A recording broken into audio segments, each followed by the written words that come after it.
नमस्कार जय जगन्नाथ दर्शक बंधु एसपी एस्ट्रोलॉजी ओडिशा चैनल प्रसारित मासिक राशिफल कार्यक्रम को आपण मानक स्वागत। दर्शक बंधु आज आम आलोचना करवा 2024 मसीहा मे मासरे केमिति रहिबो राशिचक्र अष्टम राशि बिछा राशि व्यक्तिविशेष मानक पई शुभाशुभ राशिफल विषय में विस्तृत भाव में आलोचना करवा। किंतु ता पूर्व जदि आप चैनल को प्रथम थर कर आसी था तेज वीडियोटी को लाइक करूँ शेयर करूँ और चैनल को सब्सक्राइब कर पाखे बेल आइकन को प्रेस करूँ जहाँद्वारा कि आम चैनल अपलोड होता समस्त वीडियो आप सर्वप्रथम देखिबार सुजोग पाइपर। ताले चलो दर्शक बंधु आरंभ करवा आज आलोचना चक्र मे मासरे केमिति रहिबो बिछा राशि शुभाशुभ राशिफल। बिछा राशि जार अधिपति ग्रह होउछंती मंगल। बिछा राशि शुभवार रविवार मंगलवार घातवार शुक्रवार। शुभ संख्या 1 3 9 शुभ रंग गोलापी नाली। यही बिछा राशि व्यक्तिविशेष माने चरित्र रे केमिति होइतांती से विषय में संक्षिप्त रूप से जानि रखिबा।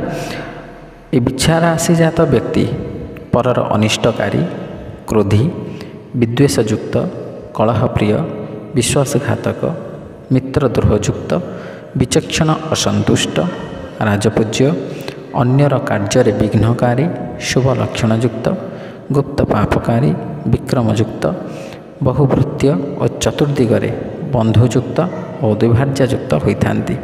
से व्यक्ति प्रथम वर्ष रे ज्वर, तृतीय वर्ष रे अग्निभय, पंचम वर्ष रे ज्वर पीड़ा, पंचदश वर्ष रे पीड़ा, पंचविंश वर्ष रे प्रधान पीड़ायुक्त होइथांती। दर्शक बंधु यही मे मासरे बिछा राशि व्यक्तिविशेष मानक पई कौन रहिबो गोचरीय ग्रह स्थिति। मेष राशि रे रवि, वृष राशि रे बृहस्पति, कन्या राशि रे केतु, कुंभ राशि रे शनि एवं मीन राशि रे राहु मंगल बुध एवं शुक्र अधिष्ठान करुछंती। ए गोचरीय ग्रह स्थिति को नजर रखी आमे यही विचार करिबा जे बिछा राशि लोकों यही मास किछि परिमाण अनुकूल हेबार संभावना रही। आपणकर कार्य अधिक व्यस्त रहिबे जोंथिपाई आपण निजर परिवार को कम समय देबे एवं आपणकर परिवार सदस्य आपण को मन पकाइबे। प्रेम संपर्कर तीव्रता सहित किछि समस्या मध्य उपजि पारे। बेले बेले जेतेबेले कि एही मास एक दाम्पत्य जीवन बिताउथुवा लोकों पई शुभ फल आनिबो। आपण अनेक प्रसंग रे सफलता पाइबाकू जाउछंती।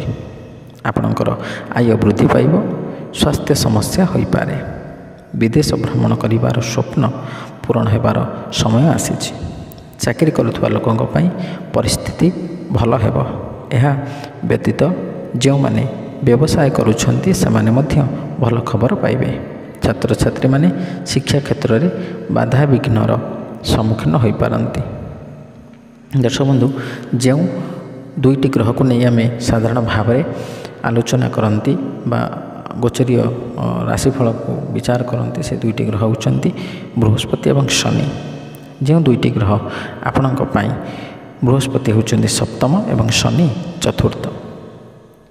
मे मास 2 तारिख रु बृहस्पति मेष राशि को परित्याग कर वृष राशि रे गमन करिसेंती। जोंथिपाई आपणकर राशि वर्तमान बृहस्पति सप्तम स्थान रे। प्रथम जदि आम बृहस्पति कथा आलोचना करिबा तेबे बृहस्पति होचंती विद्या बुद्धिर कारक, ज्ञान यशर कारक, आध्यात्मिकतावादीर कारक, धन धान्यर कारक एवं विभिन्न प्रकार सकारात्मक विषयर कारक होचंती बृहस्पति। देवगुरु जहाँ को कहा जाए, गुरु सदा सर्वदा चाहती समस्त को सत् मार्ग सत् उपाय एवं सत् मार्ग नवापाई। तेणु ये गुरु बृहस्पति आपणकर राशि सप्तम स्थान रोथुबारु यह शुभ फल प्रदायक हेबे। कारण बृहस्पति गोचर रे द्वितीय पंचम सप्तम नवम एवं एकादश शुभ फल प्रदान करिथांती। जेहेतु आपणकर राशि वर्तमान सप्तम बृहस्पति तेणु प्रत्येक क्षेत्र में आपण शुभ फल प्राप्त करेंगे।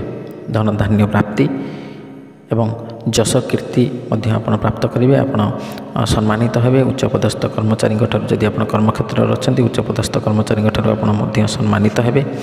ତେଣୁ ପ୍ରତ୍ୟେକ କ୍ଷେତ୍ରରେ ଆପଣ ଯେକୌଣସି କ୍ଷେତ୍ରରେ ଆପଣ ରହୁଛନ୍ତି ସେ କ୍ଷେତ୍ରରେ ଆପଣ ସମ୍ମାନିତ ହେବେ ଏବଂ ଯଶ କୀର୍ତ୍ତି ପ୍ରାପ୍ତ କରିବେ ଏବଂ ଆକସ୍ମିକ ଭାବରେ ଧନ ଲାଭ ଆୟ ବୃଦ୍ଧି ଏବଂ ଯେଉଁମାନେ ବାଣିଜ୍ୟ ବ୍ୟବସାୟ କରୁଛନ୍ତି ତାଙ୍କ ପାଇଁ ମଧ୍ୟ ଅତ୍ୟନ୍ତ ଶୁଭ ସମୟ।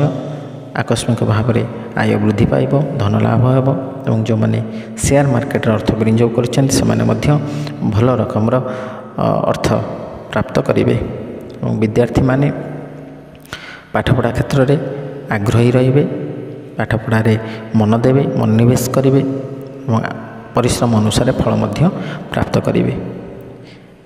ଏବଂ ଯଦି ଆମେ ଶନିଙ୍କ କଥା ବିଚାର କରିବା ତାହେଲେ ଶନି ଆପଣଙ୍କ ରାଶିରେ ଚତୁର୍ଥ ସ୍ଥାନରେ, ବିଶେଷ ଭାବରେ ଶନି ଗୋଚରୀୟ ସ୍ଥିତିରେ 4ଟି ସ୍ଥାନରେ ଶୁଭଫଳ ପ୍ରଦାନ କରିଥାନ୍ତି, ତୃତୀୟ, ଷଷ୍ଠ, ଦଶମ ଏବଂ ଏକାଦଶ। କିନ୍ତୁ ଆପଣଙ୍କ ରାଶିରେ ଚତୁର୍ଥ ଶନି ଥିବାରୁ ସାମାନ୍ୟ ଅଶୁଭ ଫଳ ଆପଣ ପ୍ରାପ୍ତ କରିବେ, ଯେମିତିକି କର୍ମକ୍ଷେତ୍ରରେ। ଏବଂ ଯେହେତୁ ଶନି ହେଉଛନ୍ତି ଆପଣଙ୍କର ନ୍ୟାୟର ଦେବତା, ତେଣୁ ଯଦି ଆପଣ ନ୍ୟାୟ ମାର୍ଗରେ ଅଛନ୍ତି ତେବେ ଆପଣ ଶୁଭ ଫଳ ପ୍ରାପ୍ତ କରିବେ। ଯଦି ସାମାନ୍ୟ କର୍ମରେ ବିଚ୍ୟୁତ ହୁଏ ତେବେ ଆପଣ ମଧ୍ୟ ଅଶୁଭ ଶନିଙ୍କ କାରଣରୁ ଆପଣ ଅଶୁଭ ଫଳ ପ୍ରାପ୍ତ କରିବେ। କର୍ମକ୍ଷେତ୍ରରେ ସାମାନ୍ୟ ଅବନତି ଘଟିବା ଏବଂ ମାନସିକ ଅଶାନ୍ତି, ଛୋଟ ଛୋଟ କଥାକୁ ନେଇ କଳହ ସୃଷ୍ଟି ହେବା, ଏସବୁ କ୍ଷେତ୍ରରେ ଆପଣ ଅଶୁଭ ଫଳ ପ୍ରାପ୍ତ କରିବେ। ତେଣୁ ଦର୍ଶକ ବନ୍ଧୁ, ଯେଉଁ ଶୁଭ ଏବଂ ଅଶୁଭ ଫଳ କଥା ଆମେ ଆଲୋଚନା କଲେ, ସେହି ଅଶୁଭ ଫଳକୁ ପରିତ୍ୟାଗ କରି ଶୁଭ ଫଳ ପ୍ରାପ୍ତ କରିବା ନିମନ୍ତେ କେତେଗୁଡ଼ିଏ ପ୍ରତିକାର ବିଷୟରେ ମଧ୍ୟ ଆମେ ଆଲୋଚନା କରିବା। ସେ ପ୍ରତିକାର କରିବା ଦ୍ୱାରା ମଧ୍ୟ ଆପଣ ଉପକୃତ ହୋଇପାରିବେ। ପ୍ରତିକାର ଗୁଡ଼ିକ ହେଉଛି, ଆପଣ ମାତା ବଗଳାମୁଖୀଙ୍କୁ ଦର୍ଶନ କରନ୍ତୁ ବା ସାମାନ୍ୟ ପୂଜା ଅର୍ଚ୍ଚନା କରନ୍ତୁ। ଶିବଙ୍କୁ ଆପଣ ପ୍ରତି ସୋମବାର ଦିନ ହେଉ ବା ପ୍ରତିଦିନ ଆପଣ ଶିବ ଦର୍ଶନ କରନ୍ତୁ। ଶିବ ପଞ୍ଚାକ୍ଷର ସ୍ତୋତ୍ରକୁ ଆପଣ ପାଠ କରନ୍ତୁ କିମ୍ବା ହନୁମାନଙ୍କୁ ଆରାଧନା କରନ୍ତୁ।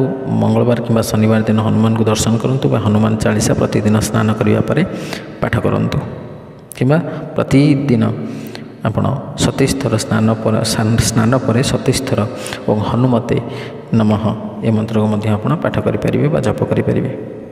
କିମ୍ବା ଶ୍ରୀ ଗଣେଶଙ୍କ ମନ୍ଦିର ଯାଇ ତାଙ୍କୁ ଦୁର୍ବାଙ୍କୁର ଅର୍ପଣ କରିବା ଉଚିତ। ଏହିସବୁ ପ୍ରତିକାର କରିବା ଦ୍ୱାରା ଦେଖିବେ ଆପଣ ନିଶ୍ଚିତ ଭାବରେ ଅଶୁଭ ଫଳକୁ ପରିତ୍ୟାଗ କରି ଶୁଭ ଫଳ ପ୍ରାପ୍ତ କରିପାରିବେ। ତାହେଲେ ଦର୍ଶକ ବନ୍ଧୁ, ଆଜି ତ ବିସ୍ତୃତ ଭାବରେ ଆଲୋଚନା କଲେ ଏହି ବିଛା ରାଶିର ବ୍ୟକ୍ତିବିଶେଷମାନଙ୍କର ଶୁଭାଶୁଭ ରାଶିଫଳ ବିଷୟରେ। ଯଦି ଭିଡ଼ିଓଟି ଭଲ ଲାଗିଛି ତେବେ ଲାଇକ୍ କରନ୍ତୁ, ସେୟାର କରନ୍ତୁ ଏବଂ ଆପଣଙ୍କର ସୁଚିନ୍ତିତ ମତାମତ ଦେବାକୁ ଜମା ବି ଭୁଲନ୍ତୁନି। ତାହେଲେ ଆଜି ପାଇଁ ବିଦାୟ ଦିଅନ୍ତୁ। ରହିଲି, ନମସ୍କାର, ଜୟ ଜଗନ୍ନାଥ।